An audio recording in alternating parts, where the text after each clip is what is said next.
歡迎大家嚟到 Manage Engine 2026年1月 Patch Tuesday 網上研討會，亦都祝大家新年快樂。踏入新一年1月，為你喺公司嘅安全同修補策略定下基調。呢個正正係 IT 團隊檢視基線設定、處理假期期間延遲咗嘅更新，同以強大嘅安全姿態展開新一年嘅最佳時機。新一年一開始就有新漏洞出現，持續同主動咁做修補，對保障你哋嘅環境安全同埋合規性嚟講，依然係至關重要。我哋非常感激大家今朝一齊參加，真係好開心見到咁多朋友。等我哋準備好，一齊迎接一個有啟發性嘅環節啦。我係 NVIDIA Manage Engine 嘅產品專家，今日會由我為大家主持。同時，我哋仲有修補專家團隊會即時喺聊天室同大家互動。所以喺整個網上研討會期間，大家隨時可以發問。今日我哋有咩議程呢？首先，我哋會睇下今個月 Patch Tuesday 嘅更新內容。之後，我哋會示範點樣用 Manage Engine 嘅修補管理方案，簡化你網絡端點嘅修補管理流程。我哋仲會同大家分享修補嘅最佳實踐，幫你更有效咁為混合網絡做修補管理。最後，我哋會有一個問答環節，解答大家所有疑問。而家我哋就冇睇下 Patch Tuesday 嘅更新詳情。今次一共有112個漏洞，其中有3個係0日漏洞。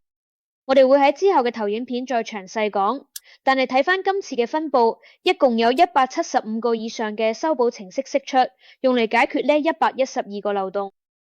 另外，如果你淪為你嘅終端裝置修補呢啲漏洞，佢哋可以對你嘅系統造成6種唔同嘅影響。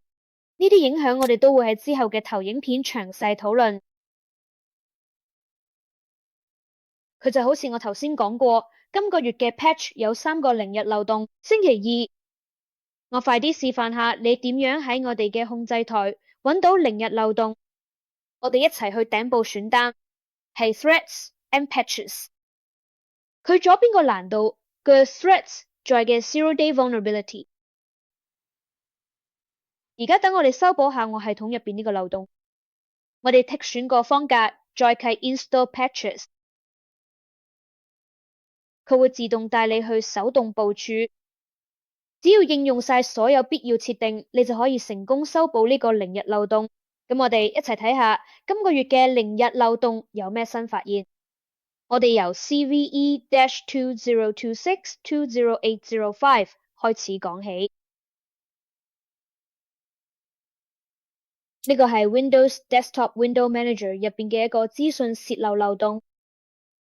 呢個漏洞容許本地有授權嘅攻擊者存取敏感記憶體資料，有機會用嚟協助進一步攻擊。呢個漏洞而家已經被積極利用 Microsoft 感謝 MSTIC 同 MSRC 發現咗呢個問題，但係公開利用細節。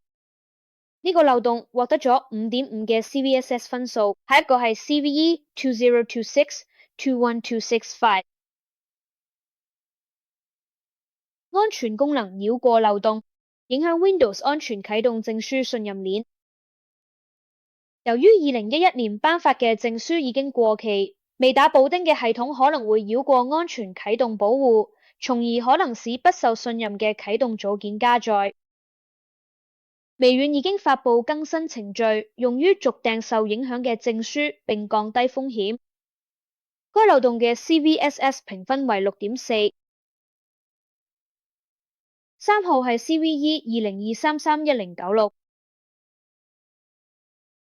呢個係 Windows Aggia 軟件數據機驅動程式入邊嘅提權問題。呢個漏洞已經被積極利用嘅提升權限。Microsoft 喺2026年1月更新中已經永久移除受影響嘅驅動程式喺保護支援嘅 Windows 版本。呢個漏洞嘅 CVSS 評分係7.8。今個月總共有112個漏洞，其中有8個係屬於嚴重級別。另外仲有104個重要級別嘅漏洞。咁我哋而家詳細講下嘅嚴重漏洞啦。首先講下 CVE-2026-208-22。呢個係 Windows 圖像處理組件入邊嘅提權漏洞。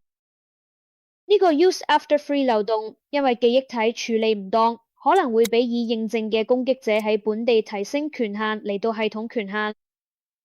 及時修補呢個漏洞好重要，可以防止攻擊者利用呢個問題擴大咗佢嘅存取權限。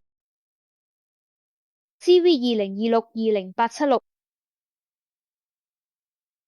呢個係 Windows 虛擬化安全區域入邊嘅提權漏洞。